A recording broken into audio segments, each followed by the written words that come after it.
noise!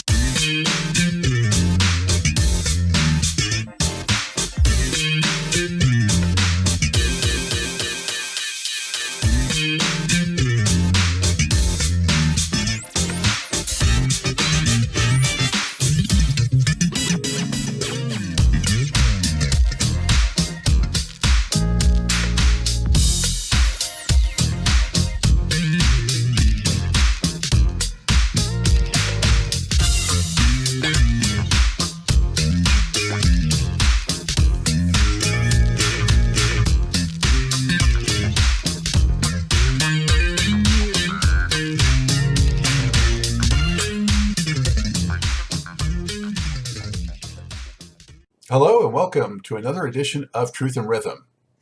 Brought to you by funkinstuff.net, this is the interview show that gets deep in the pocket with contemporary music's foremost masters of the groove. I am your host, Scott Dr. GX Goldfine, musicologist, creative arts journalist, and multimedia pro. Whether you're watching the video version of this show or the audio-only podcast version, I thank you so much for your continued interest and support in this show. If you enjoy this programming, there are several ways to help support Truth and Rhythm, as well as contribute to further enhancements and expansion, plus get some sweet perks and rewards in the process. First, subscribe to the Funk and Stuff channel on YouTube, which is where Truth and Rhythm lives, and be an advocate by spreading the word among fellow funk, jazz, and R&B music lovers. Second, join Truth and Rhythm's new membership program through Patreon, which features 3 tiers for truth believers, truth seekers, and truth crusaders.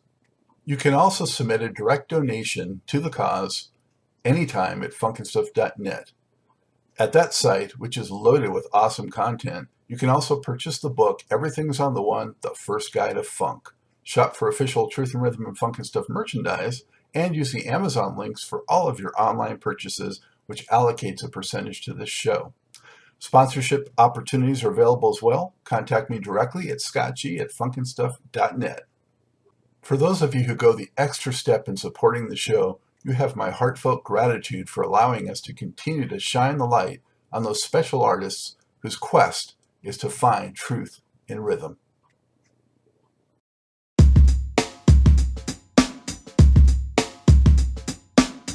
Hey, before we get started with today's show, I just want to draw your attention to new merchandise. Funk and Stuff and Truth and Rhythm designs are in, and they look pretty darn cool.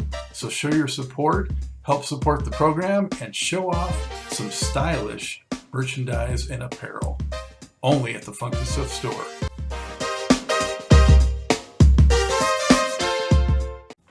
I'm delighted to welcome to the Truth and Rhythm Mothership recording engineer, producer, and inventor George Massenburg, a 4-time Grammy winner who for the past 45 years has been involved with more than 400 records. That includes Earth, Wind & Fire's output from 1975 onward, and that group's associate acts of The Emotions, Denise Williams and Ramsey Lewis, also jazz fusion giants like Herbie Hancock, Weather Report, Stanley, Clarke, and David Sanborn, great bands like Average White Band, Tower of Power, Journey, Little Feat, and Toto, and mainstream stars like Linda Ronstadt, Randy Newman, Dolly Parton, Bonnie Raitt, Cher, Billy Joel, Roy Orbison, Carly Simon, Neil Diamond, and even Frank Sinatra. His George Massenburg Labs is a pioneering audio electronics company that has released many innovative recording technologies based on his original designs. Currently, he's an associate professor of sound recording at the Schulich School of Music at Montreal's McGill University, and a visiting lecturer at Berklee College of Music in Boston and Valencia, Spain, and also at Tennessee's University of Memphis. Impressive resume, George. How are you? Welcome. I'm doing well. Thank you so much, Scott. This is great. This is great. Great to be with you. Great to be with somebody whose heart is in R&B. I got to tell you. That's for sure. That's me. And where are you coming to us from today, George? I'm in my apartment in Le Plateau in Montreal. It's just off the mountain. It's a 10-minute walk to school. And it's a big space with tall ceilings. And I've set up my remixing control room here because I'm in the process of doing a lot of immersive mixing, 714 mixing, and doing a lot of experiments and trying to figure out where the where the bodies are buried in the technology, and to try to do this, and you'll appreciate that as much as recording and mixing have changed over the years, what the requirement is for immersive mixing is that we get back to doing good mixes, high quality mixes, not just pressing buttons on plugins, but mixing. You know, this thing where you grab a fader and move it, you know, that's mixing. This thing where you hit in out on plugins, that's bullshit. So follow me. Mixing, bullshit. Mixing, you got the picture. Bullshit. I think so. Yeah. We're trying to get back to putting your hands on faders and immersing yourself in a performance. And just what Al Schmidt says when asked, Al, how do you mix? He says, I don't know. I just turn knobs so it sounds right. Trial and error. There you go. Trial and error. And George, you got started at such a young age. You know what? I did. What drew you to being in the audio and being into equipment and all that? I was from a young age, 8 or 9, a trombone player. So, and my family was musical. My mother would take us to, when we moved to Baltimore, to hear the symphony and operas, and there's that. And played in marching band in high school. That was a miserable experience. And always toyed around with electronics. There's something magical about music moving through wire, as Ed Cherney would say, and that we can do things with it. You know, we can make it bigger and smaller. And I started young. I was a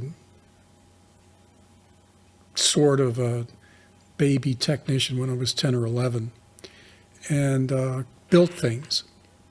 And then when I was 13 or 14, I met a guy who moved down the street named Dean Jensen of Jensen Transformers. And he and I got into photography and ham radio, and eventually kind of got into recording because a friend of his had an Ampex 601-2.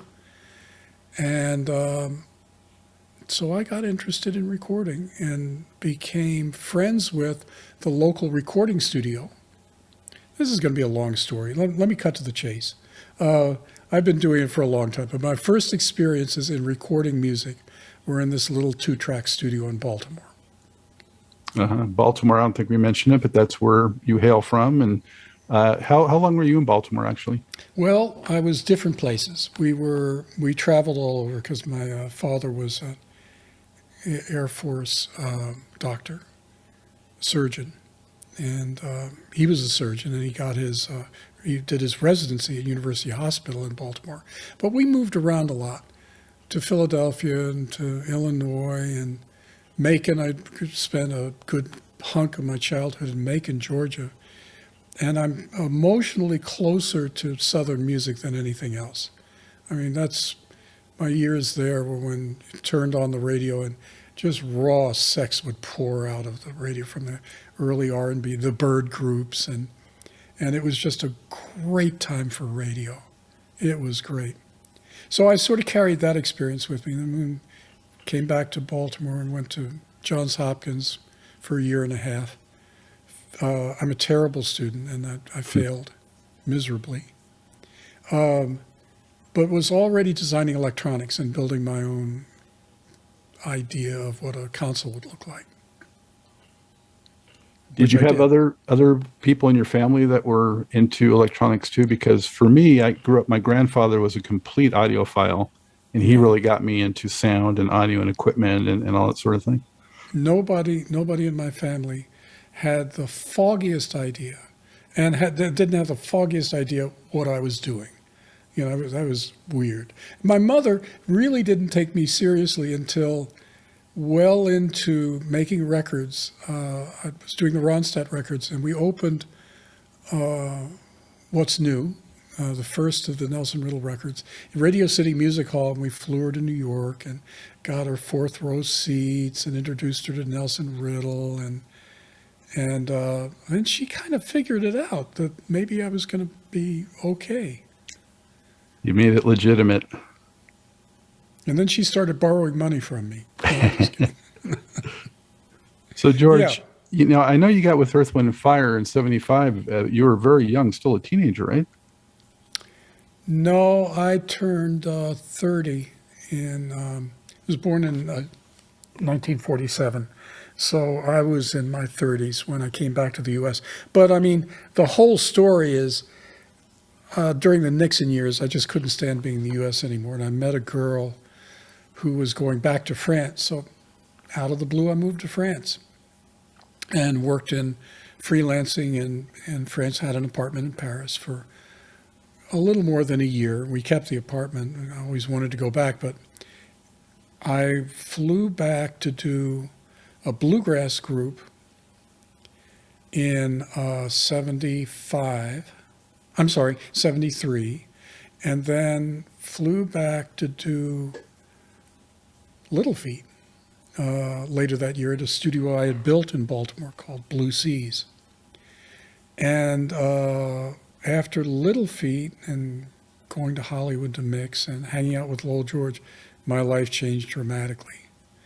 And the manager of Little Feat, Cavallo Ruffalo, asked me to consider working for Earth, Wind, and Fire. So that's when I came back to do That's the Way of the World at Caribou Studios in Nederland, Colorado. So for myself and a lot of viewers and listeners of this program, that's a seminal record, for sure. That's the one that really put Earth, Wind, and Fire into a whole new category and launched them into their superstardom. Yeah. I wore that record out, and unbelievably, the same year, Gratitude came out in the same calendar year, and I wore both of the grooves out on those records. What do you remember about that experience, and what was it like, working with them? Well, I've told this story before, but you'll indulge me and just stop me if you've heard it before. But early on, I mean, I was engineering on earphones. I carried Koss electrostatic earphones between studios in Paris, in Europe. And so I brought them back. So I got to the studio a couple days before the group did and started looking around at their instruments. Their instruments were kind of horribly out of tune. None of them knew how to tune, at that point, knew how to tune the bridges. So went through the instruments, tuned the instruments, got the drums set up, tuned the drums, made sure we had fresh heads on the drums, and then proceeded to do a classical recording of Earth, Wind, and Fire. And the first experience, this is, I think, in Maurice's book, was the group came into the control room, and I'm in a Hidley room, and very polite levels. And the group keeps glaring at Maurice and finish that playback, and Al McKay motions to Maurice, and they go outside for a band meeting. And I'm fired, except Maurice doesn't tell me. He comes back in the room and says, look here, man, play it back again, but turn it up. And turn it way up. So in the Hidley room, you had quad set up front and back. So I fed it to front and back speakers and turned it up to 11. And got the room dancing, and it was really punchy because I'd done a proper kind of acoustic mix. And this is before a lot of compressors, so I really had to ride the playback. And so I got the gig after I turned it up. But the band tried to fire me. And Maurice defended me, and we made the record. And I mixed it. And it was really unusual mixing. It was unusual recording because it's the first time you really had that kind of brilliant brass. And I was a trombone player, so I knew how to record brass. And I came out of R&B, so I had that language. I knew about chess records where Maurice had grown up. And Charles Stepney, who was really the heart of Earth, Wind, and Fire, the arranger, producer, he was the guy that I stayed around for. And then he died. And that was tragic. But I was able to have a conversation about music because I just love bebop. And knew a lot of the records. Like when we did the arrangements on That's the Way of the World, it was this soundstage, the Warner Brothers Music One soundstage, The harp player was Dorothy Ashby, and I owned all of Dorothy Ashby's records. The percussionist was what's his name? The current head of the Recording Academy's dad, Harvey Mason Sr. And he was a great percussionist, and the bass player was one of the bass players was Red Callender. So I mean, I was in heaven doing string overdubs, and of course I knew how to do orchestras because I had done a lot of work with the Baltimore Symphony Orchestra, doing FM remotes. I cut my teeth with orchestras at the old Lyric Theater. So a lot of that early experience, they were working with somebody that they'd never imagined could bring something to this thing. And it was a different sound. We created a different sound. It was a different sound. And it changed Hollywood, that much. I'm not going to say I invented anything, but you could tell that other people were trying to sound like us. And of course, everybody was trying to hire me, and I kept saying no. But it was a heady time driving down Sunset Boulevard, and every button on the radio, and I'd hear a Ramsey Lewis or an Emotions or an Earth, Wind & Fire. I'd hear a record that I'd mixed. That's pretty heady. Yeah, I can only imagine. And the sound, when I first heard Shining Star, the way that was mixed, and it was incredible. It just exploded out of the speakers. It was really unusual. But the thing that I brought to Earth, Wind & Fire more than anything else was the vocal sound. And I never really did get credit for that. But the three of us worked for days in the studio piecing together those vocals, doubling and tripling. And I was the pitch reference. I had an early Peterson strobe tuner, and I was the guy that made sure they were singing in tune. Never got any credit for that, which is all right. George Marshall, the creator of the Marshall Plan, after World War II, and rebuilt Europe, famously said, there's much you can accomplish if you're not so concerned about taking credit. Mm-hmm. And Stepney actually was the one that tried to change my mind about that you have to have a credit on the back of the record as much as possible. Because up until that point, I was using weird names. I've had Larry Dunn and Philip Bailey have been on the show, and they give you so much credit for being an architect of that sound, along with Maurice. Well, Larry in particular, and we're still friends.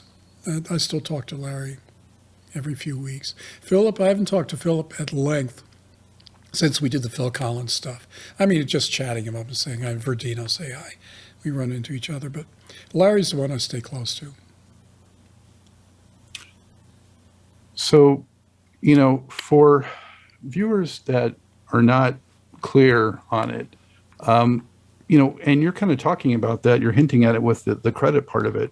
Where does the producer responsibility end and the engineer responsibility pick up, and where do they intersect? Well, here was the challenge, because Maurice, this is the first record, the big record that Maurice produced, and the polarization of the relationship in the studio between, I'll just say it, blacks and whites, was not helpful.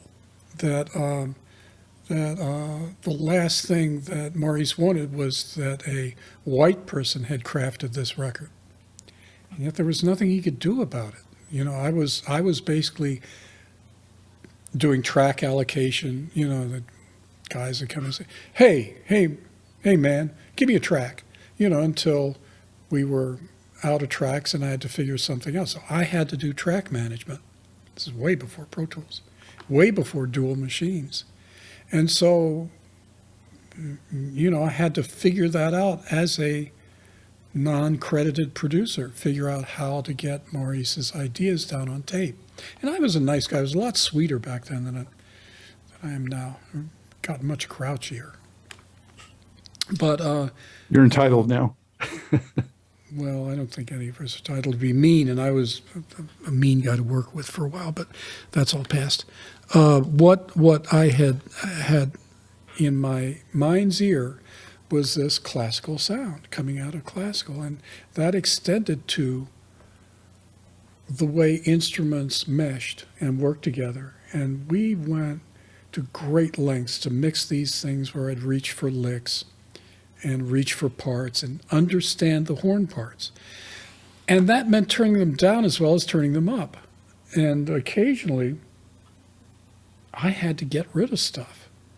I had to get rid of performances that I couldn't use as a mixer. And, so Murray used to come in and say, hey, man, I thought we put a guitar in there. I said, oh, fuck, man, I'm so sorry I erased it. Listen, let's call him and I'll get him back in and we'll redo it, or something like that. We never did. But I generally had to, the automation was me moving as fast on a console as I could possibly move. And there are better mixers than I. Bill Schnee, if you haven't read Bill Schnee's book, read Bill Schnee's book and read Al Schmidt's book. These are my icons. These are the guys that, especially Al, and especially Bill, the both. Bill is the dances on a console, showed me what dancing on a console looked like. Because we had to do everything, One hand on the lead vocal and the other hand on the horn master. Reach over here, get a background lick, reach over here, get a guitar lick. And do all that live. Were you doing any of the physically editing of tape also, or was that Oh, somebody? yeah, big time, especially on Gratitude. A lot of that stuff, and right up through Faces, this last record we did, I put tracks, I created songs. I put tracks together on 2-inch from pieces. And I'm trying to remember the tune, but I never got credit for that either. I'm trying to remember the tune that I pieced together on Faces that was just splicing tape ripping through the machine every 4 measures. Yeah, we did a lot of 2-track editing and a ton of multi-track editing. Yeah, you bet. How do you think fundamentally the sound evolved, from when you first got involved with them to, let's say, up to when Stepney was still with us and then post Stepney? Well, after the record, I had a little bit more credibility with the group because it was, everybody else was telling Maurice how great it was. And I'm sure he thought it was all his idea. But they did give me a little bit more room to try things. So on things like Getaway, where Larry Dunn and I'd get to the studio early and get a big synthesizer and play around on synthesizers, or even more on All in All. What was the tune? Fantasy. Larry and I basically put together. That's a half-speed piano at the top that Larry and I did together, and a lot of the synth stuff on that Larry and I did. And it was something that Maurice didn't really have a lot of patience for. And then, and I forget who was the arranger on Fantasy. It was Jerry Peters. But they had these really interesting arrangements, but really had to call them out. And so I did. And that's pretty heady, when you have to clean up this arrangement because you can never get to that many faders. So I had to erase things. And erasing your orchestra without a backup was something I can't believe I did as much as I did. But something got in the way, I'd just erase it. It was a palette. The tape was a palette. All in All, my personal favorite is All in All. I thought that should have won more Grammys. That year was the year I bought the Great Tuxedo and showed up, and Steely Dan won for a single that was nowhere near the size and shape of All in All. And that record was a real disappointment because, again, nobody really gave me credit for doing anything. And that was the beginning of the end. So the last record I did for them was Faces. And the last single I did was Let's Groove Tonight. And I couldn't take it anymore. And I'll still do that. Somebody say, how could you walk away from that? And I kept saying, listen to boom, check, kaboom, boom, chuck, kaboom, chuck, kaboom, boom, chuck, kaboom, over and over 500 times. No, 5,000 times. And I just couldn't do it anymore. And also the writing, the writers, and this story can be told, is writers would bring stuff, Skip Scarborough and the other writers would bring stuff in, and Maurice would add a chorus and take third writing participation. He'd get in front of him and go, yow, and take a piece of the song. And that was not a good reputation to have, because writers did not bring him their best stuff anymore. And he thought he could write it. I'm sorry to say, I don't think he was that good a writer. I think Larry feels he should have gotten some more production credits too. Larry definitely should have gotten production credit. Absolutely should have. Absolutely should have. And when Larry would go off and do independent projects and ask if I could work with him, Maurice would go to Larry and say, "You can't use my engineer." So I was, at some point in that cycle, an indentured service. And at some point, we were doing overlapping an Emotions record and a Denise Williams record, and they were working me double time. I was doing 2 shifts a day and just fried to a crisp. And eventually just had to say, I can't do that. You can't expect me to do that. I start making mistakes. Did they invest as much time and effort in like the Denise Williams and Emotions records? Because at least the first 1 or 2 of those were very strong also. Well, there were 2 that were strong. The one that we did in Chicago, I mixed, and it was very good. And then Best of My Love. Best of My Love is probably the best mix I've done on any record. It's really a good mix, and it's all live. But I started that record. Maurice was out on the road, and Clarence McDonald and I, the keyboard player and I, started that record, the Emotions record, because Maurice wasn't around. And as soon as Maurice recognized that this is, so everybody takes credit for Boogie Wonderland, but I mixed that. I mixed the first extended disco version of Boogie Wonderland. And the management gave me a car. Wanda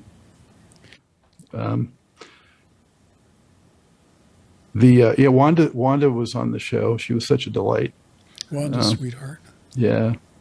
So I'm sure it was fun working with them, I'm guessing. They were great singers and pure church and singing from the heart. They were great. And that Denise Williams record, Free, especially, is just a terrific recording.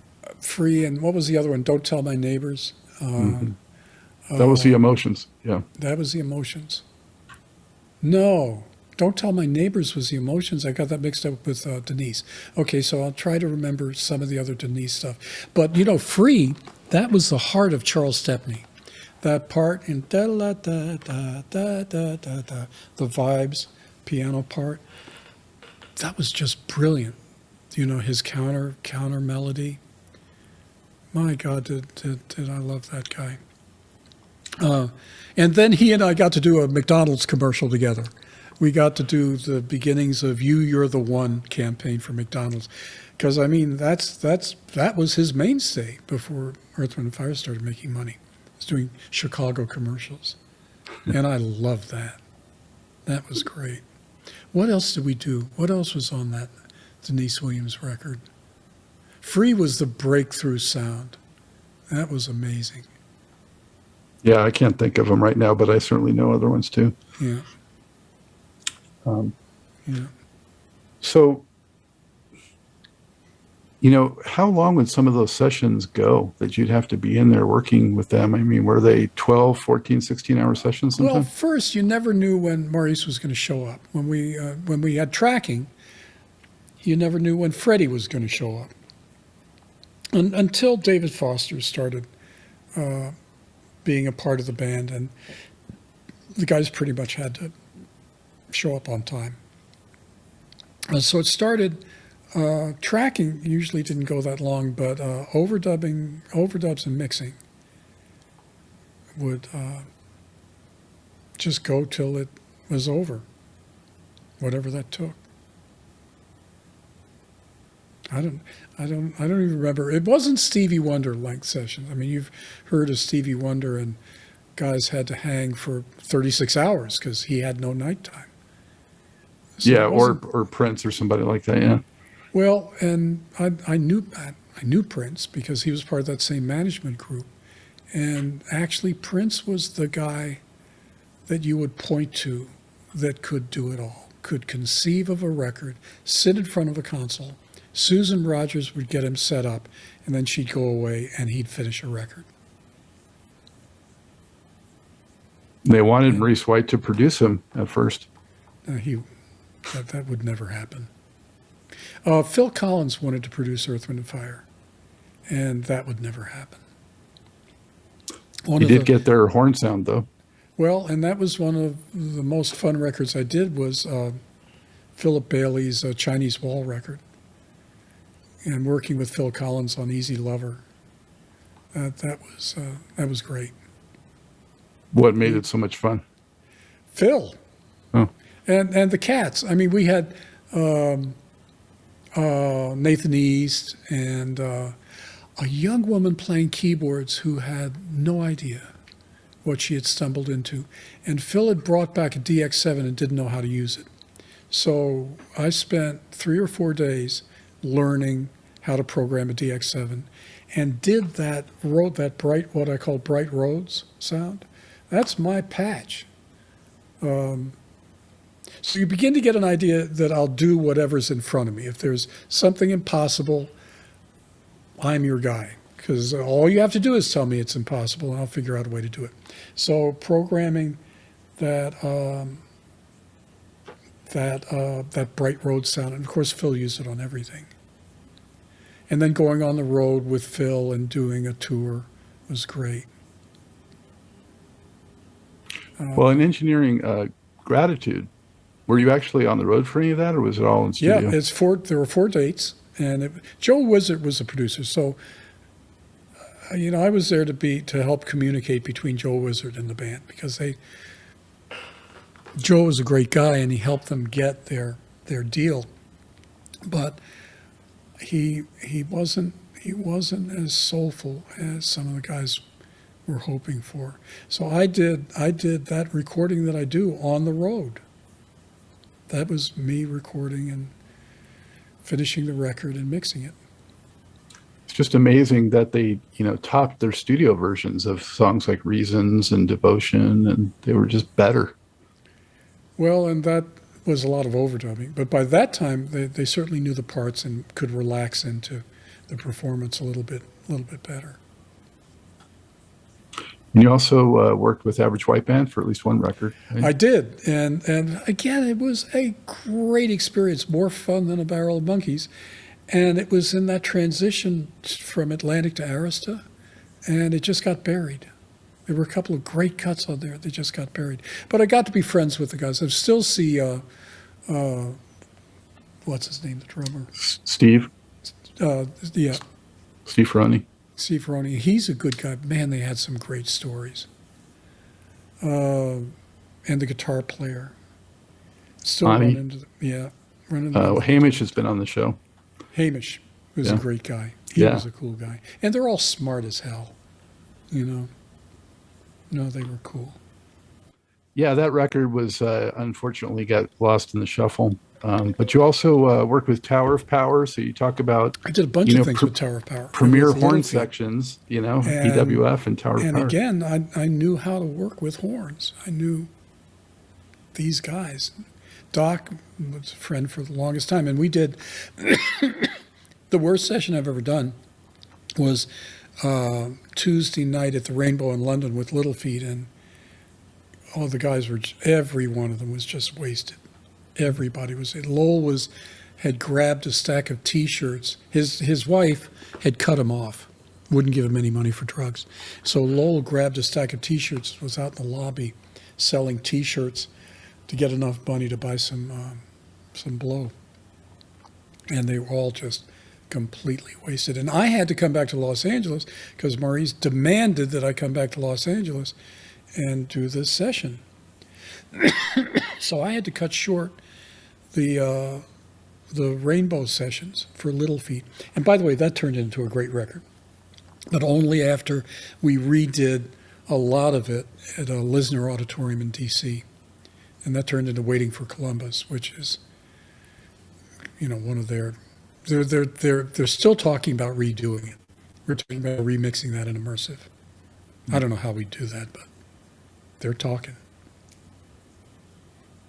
Well, how would you say that? What did you do differently, if anything, for Tower of Power's horns versus the EWF horns? Did just about the same thing. So it was some kind of bright small diaphragm mic on trumpets. I used KM84s.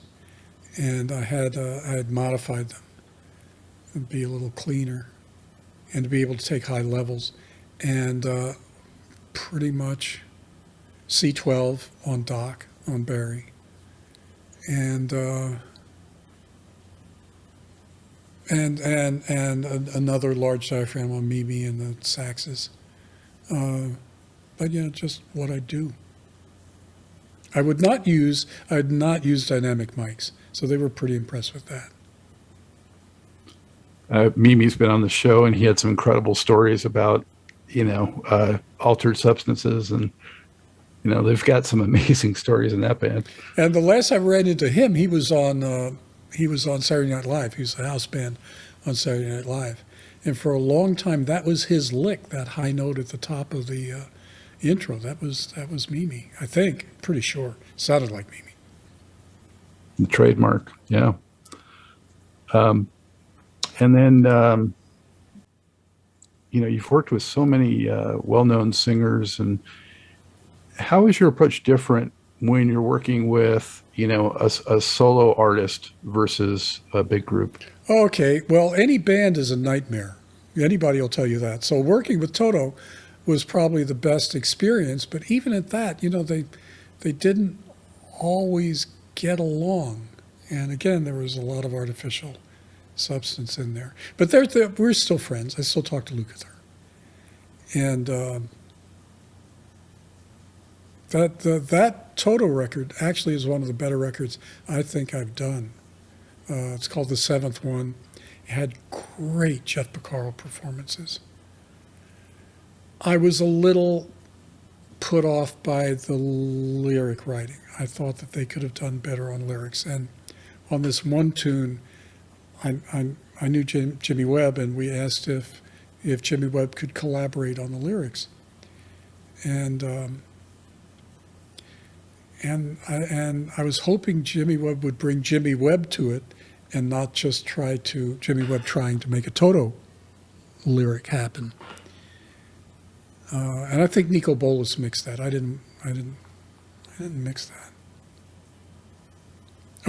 But Bill Payne and I produced that. We got along really well in the studio.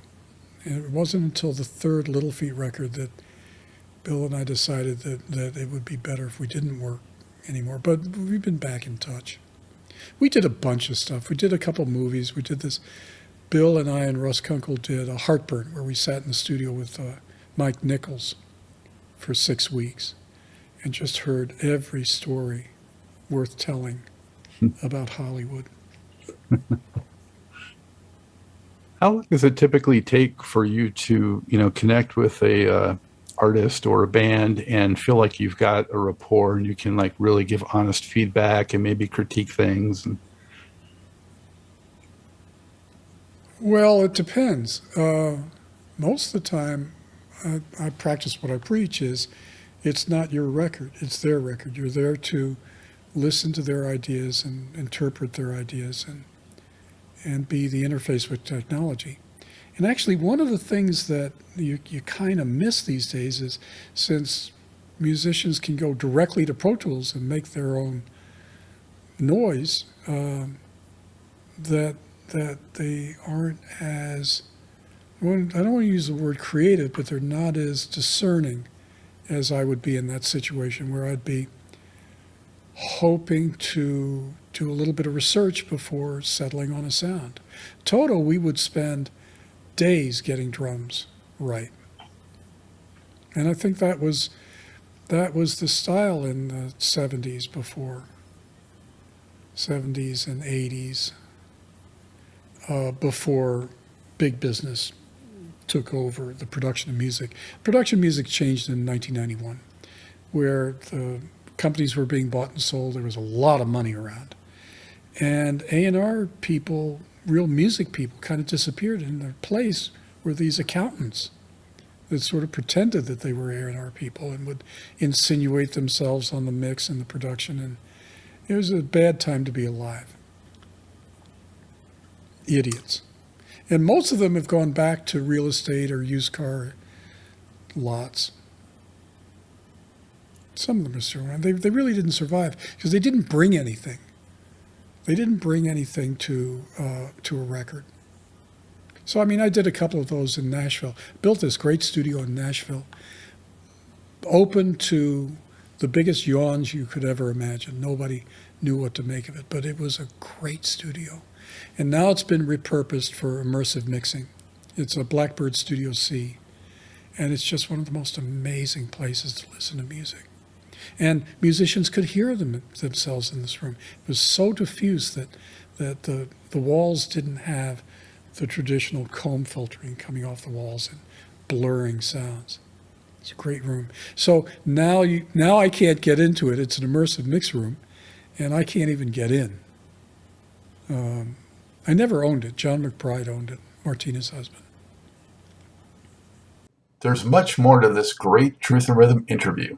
Just continue on to the next part of the episode. Also be sure to subscribe to this channel. If you've already done so, please share it with friends. And become a member by joining Truth and Rhythm on Patreon or consider donating at funkandstuff.net. Thank you very much.